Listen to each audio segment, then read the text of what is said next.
The Islamic Republic of Pakistan is one of the largest Muslim countries in the world. Its strategic location at the crossroads of East and West made the country an indispensable ally to the US against the Soviets in Afghanistan in the 1980s.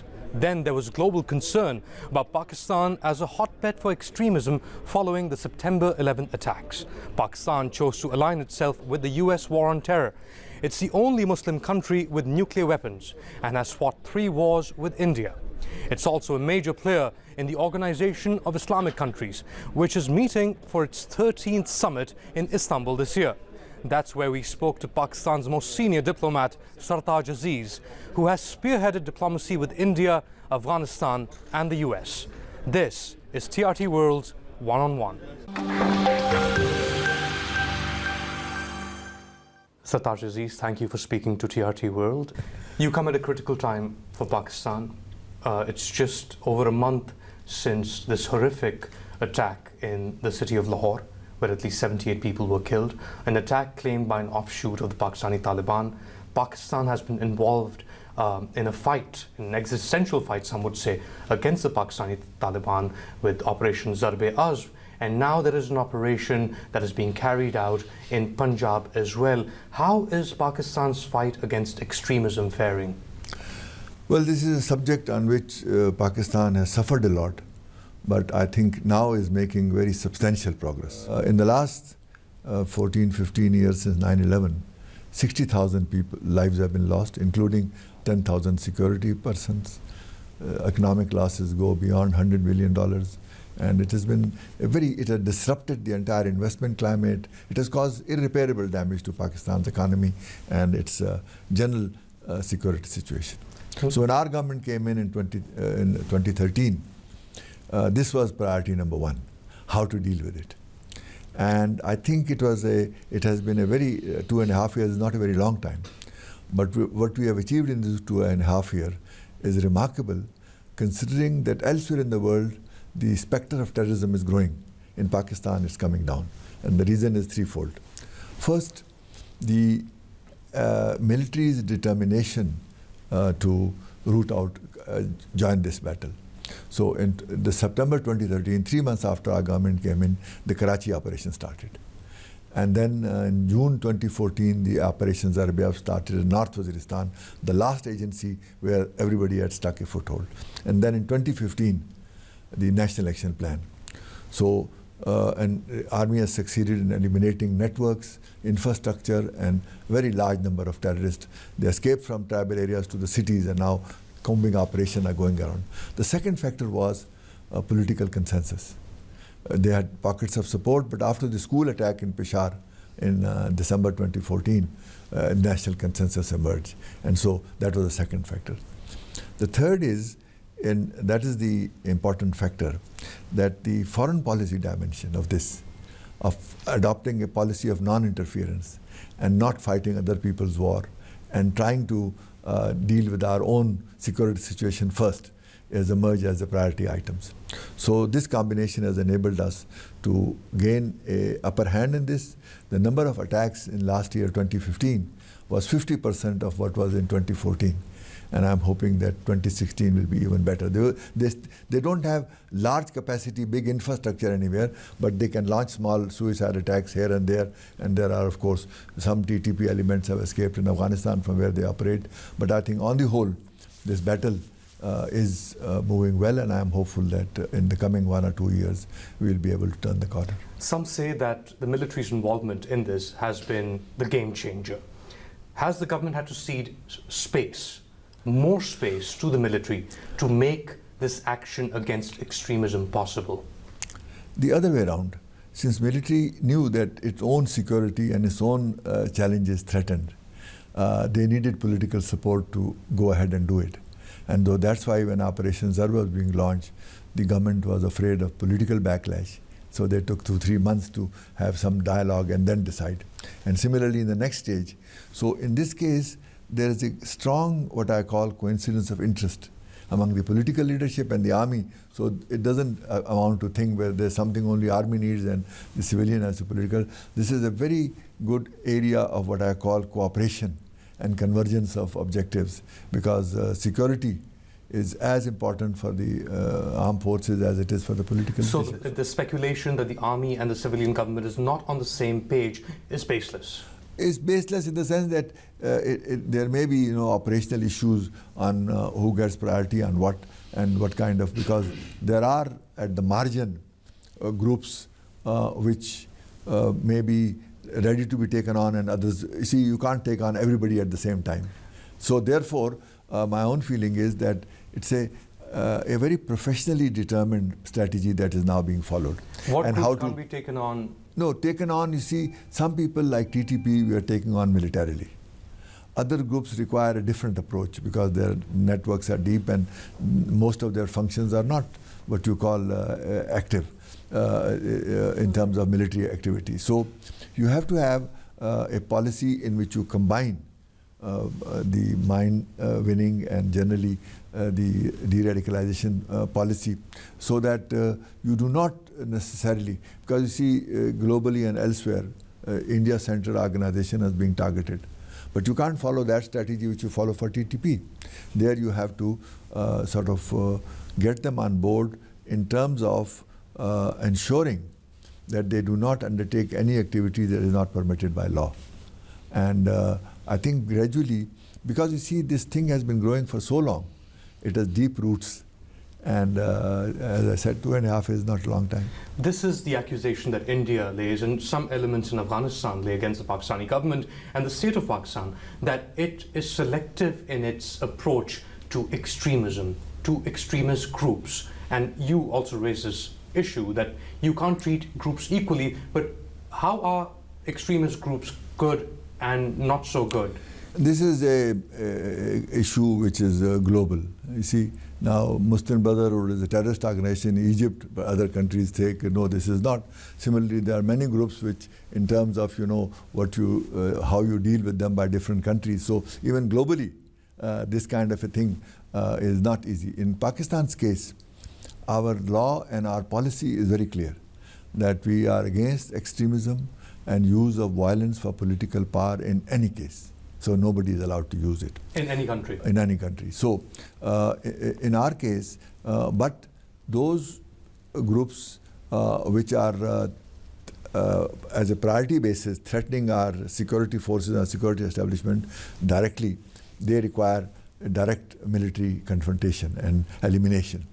Others require a combined military, political, administrative approach in which you ban. We have done this. We even for India-related organization, we have banned their funding. We have stopped their publicity. We have also tried to impose restrictions on what they can do and what they cannot do. So it is a more. It is not that we are condoning, but it's a more gradual process of tightening the noose. How is Pakistan's relationship with India right now? You see, first of all, our one of the key policy sort of parameters which Prime Minister Nawaz Sharif put out the moment he came in is the importance of peaceful neighborhood, because he felt that his top priority is economic development and revival, but that can't happen if you are at loggerheads with your neighbors.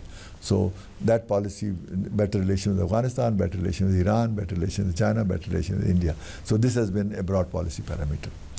And the military is on board? Yes, absolutely. Because, completely on board? Because economic development is also a priority which is jointly shared.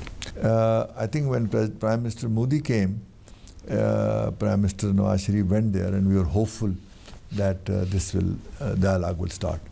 But unfortunately, after that, the focus on what you call terrorism-related issues became the dominant theme, and India used that to say dialogue cannot happen unless terrorism-related issues are resolved. Our stand was that the composite dialogue, 8 items, one of them is terrorism. So composite dialogue means that we'll discuss all the issues including terrorism, including Kashmir, including water, including other issues. But we cannot just isolate, because terrorism is not something, it is a common problem. We have suffered more from it than India has, and India also has, India is complaining from Pakistan that its non-state actors are undertaking terrorism. We say Indian state actors, raw agencies involved in terrorism in Balochistan and tribal area and elsewhere. So this is something that we need to discuss across the table along with all other issues. So that was our stand. So India is still, probably this way they want to eliminate, slow down dialogue on other issues. And for us, it's not a negotiable So position. there is no composite dialogue there? In 9th of December 2015, when the Indian External Affairs Minister came on the Heart of Asia conference, we agreed to resume the composite dialogue. And then 25th December, Mr. Modi came to Lahore to wish Nawaz Sharif happy birthday. But a lot has happened But since then after that, Pathankot happened and the whole thing is again... the Pathankot terrorist attack. So now we are waiting to see, because many countries are urging them that when two countries have problems, they have to talk. You can't just stop the dialogue process. So will Pakistan be willing to continue a dialogue with India on that one-point agenda of terrorism? No, we will continue that as a part of a composite dialogue. So unless India includes all outstanding issues, including the issue of Kashmir, Pakistan will not engage in a composite dialogue with That India. has already been accepted in December meeting, and we have a written agreement that we will discuss all outstanding issues. Instead of composite dialogue, it's now called comprehensive dialogue. So the real dialogue will begin when it starts on all issues. Some issues will take longer, some issues can be resolved, and progress can be made as we go along. But how long can this continue? Well, if a stalemate can continue for a very long time. Like it has for the past 60 odd years. Yeah. So what is the future of India-Pakistan relationship, given that there is no way forward at this point in time? You see, our minimum objective is that the tension should not increase, the line of control should remain peaceful, and some CBMs which are in progress can continue, people-to-people contact, some border trade, some trade across Kashmir, and coming and going of people, delegations, etc. So this way, the present normal relationship would not become worse and tensions would not increase. And our effort is that if dialogue begins, we can make much faster progress in terms of resolving some of the issues and move forward much faster. Earlier this year, Pakistan said that it had captured a suspected Indian spy from Balochistan who was operating out of Iran. This happened during the Iranian President Rouhani's visit and dialogue with Pakistan. Pakistan demanding that Iran do more on its territory against alleged Indian spying or spying rings on Pakistan. How is that relationship affected, or what has happened there? Well, I don't think Iran-Pakistan relations are affected by that incident. I mean, obviously they have assured us that they will never allow their territory to be used against Pakistan.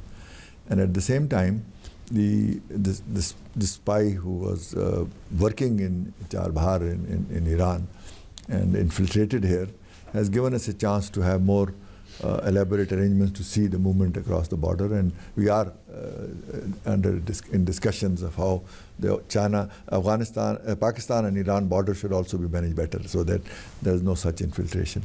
But the bigger issue is the RAW's activities in Balochistan and elsewhere. So that we are investigating to see what kind of a network it is, because it's not just an individual, it's a network. Have you raised these concerns with India, and what do they say? Of course, we have shared with them. They deny these? Well, they say obviously nobody accepts spies ownership, but I think they have accepted that he is an Indian national. But once our investigation is complete, then we'll project it internationally. And this is also makes the whole dialogue on terrorism, which India is insisting on, a more balanced dialogue, because we will put what they are doing on the table and they can put what we are doing on the table, and I hope on this we will make progress, because we believe that terrorism is a common threat to both of us, and we should not blame just the other side that Pakistan is promoting terrorism. And the military is 100% on the side that it wants peaceful relations with India, but it wants peaceful relations on an equal basis. Equal and dignity, and this we also want the same, because you see, India is the larger country and they want to sort of show that they are in South Asia a dominant power. We accept that, but it has to be a basis of equality and dignity and sovereignty. And I think they have realized now that Pakistan cannot compromise in its basic principles, and interstate relations are dictated by such principles. Afghanistan, you personally and your government has invested immense resources, immense time to bring the Afghan Taliban and the Afghan government back to the negotiating table as part of a reconciliation process. Just a few weeks ago, the Afghan Taliban announced that it was launching a spring offensive in that country. What is Pakistan's position? How much does Pakistan control the Afghan Taliban, And what can it do to bring stability to Afghanistan? Pakistan has been very sincerely trying to help to the extent possible of creating some kind of dialogue process, because we do not control the Taliban, but we have some influence on them in some context from historical times. And we did still have some influence. Context, I mean influence in the sense that some groups may listen to us. But in July last year, 7th of July, we had a meeting in Murree, which went very well, and we were hopeful now that this process will continue. But detractors of the dialogue disrupted the process by announcing Mullah Omar's death just 2 days before the 31st July meeting was scheduled. And that was a major setback, because now Mullah Omar having gone, who represents the Taliban? So this was the one major factor, that Taliban was not united. Even in Afghanistan at that time, there was no major consensus of whether we should talk to the Taliban. Some groups were saying they are terrorists, why should we talk to them? And thirdly, the international community also was not sure which way to go. So in the last few months, I think after the Heart of Asia and the Quadrilateral Group was formed, we have succeeded in making progress on all three. Now there is much greater consensus within Afghanistan that dialogue is the only answer. For the last 15 years, ISAF forces and everybody has been trying. But there's a lot of apprehension as well to this alleged role that Pakistan is playing, that the allegations that the parts of the Afghan leadership make, that Pakistan says one thing, that it wants peace in Afghanistan, but its actions betray its real motives, with suicide attacks in Afghan cities, with offensives in Helmand. So how does that play out? I think these are legacies of the past disconnect, because in the past there was a dominant theme that everything goes wrong in Afghanistan is because of Pakistan, and the perception was that Pakistan has been supporting Taliban.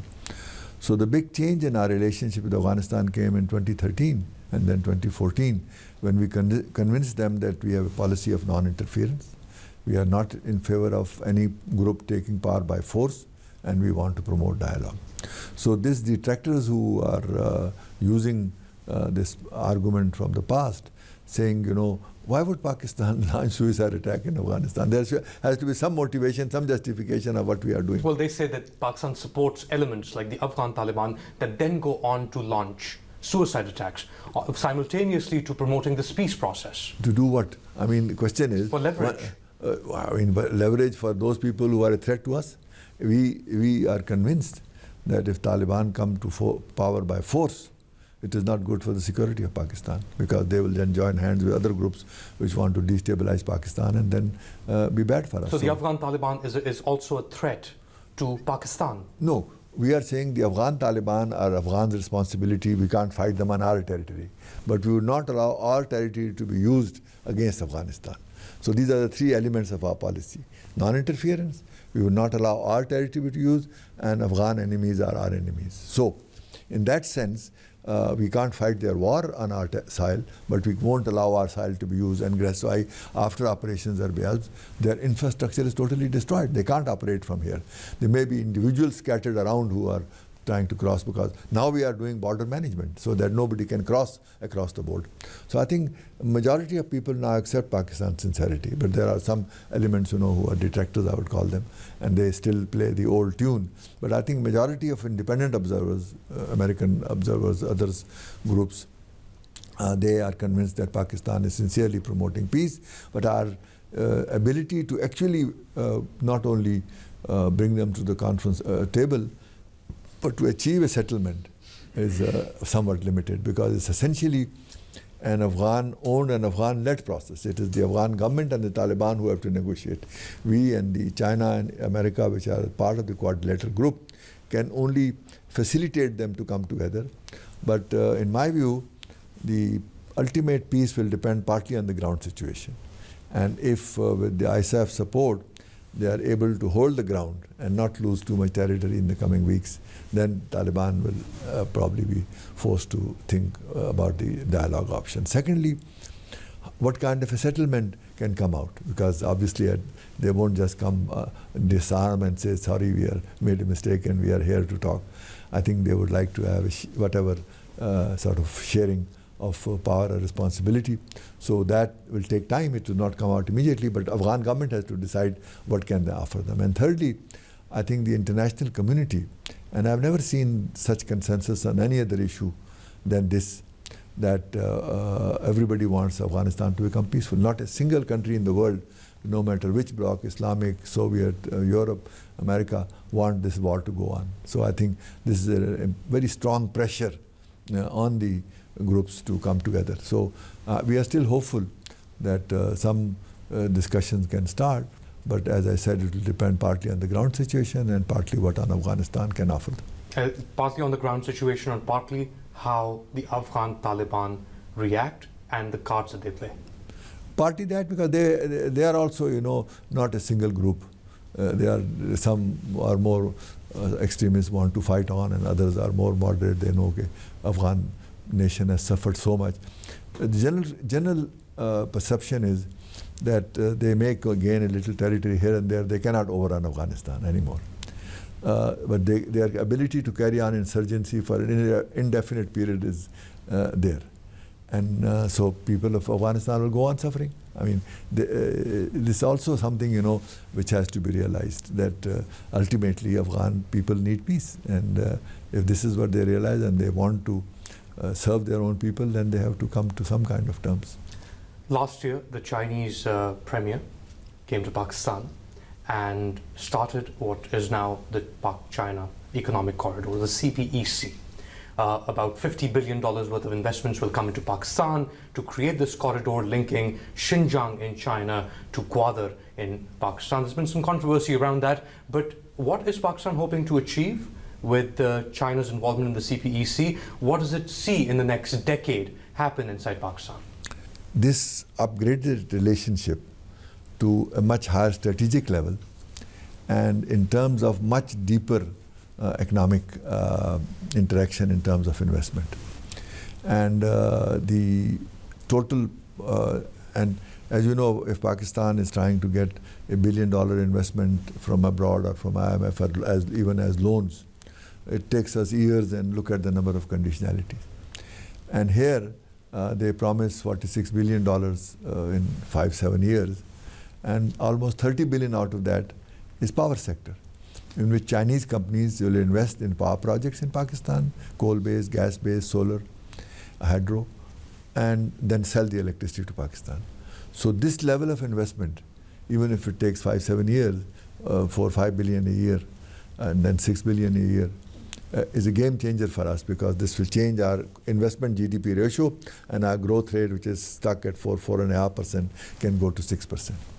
Then the infrastructure it builds, both the road connectivity, the rail connectivity, as well as the fiber optics connectivity, will create opportunities for investment in manufacturing and all other things. And this will also open up an area which is not so developed and slightly less developed right now.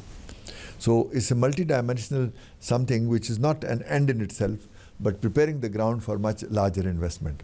So right now, because of the security situation, our investment ratio had declined from 20% in the early 90s and then 16% in the early 2000s to almost 13-14% of GDP. So you can only get a growth rate of 4%.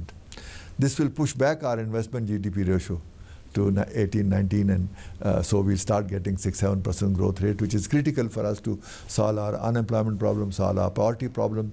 So that's why people call it a game changer. And I think the manner in which they implement these projects on a timely basis, the terms on which they provide even loans, some of it is investment, some of it is loans, are very reasonable and low cost. And finally, the whole dynamics and chemistry of people-to-people contact that it involves. You are in Turkey, Istanbul, to attend the OIC summit. You're representing Pakistan. So is the President of Pakistan. The summit is being held amid a variety of issues in the Middle East. Syria is one of them. Yemen is another. The conflict in the occupied territories of Palestine is another. What is Pakistan's position on all these issues, specifically Syria and Yemen? See, Muslim world is in a very serious crisis right now, because all the troubles part in this part, you can see, whether it's Iraq, whether it's Syria, whether it's Libya, whether it is Lebanon, whether it's Yemen, are Islamic countries. And gradually it has also acquired a sectarian dimension in some way, because some are supported by Iran, some are supported by Saudi Arabia.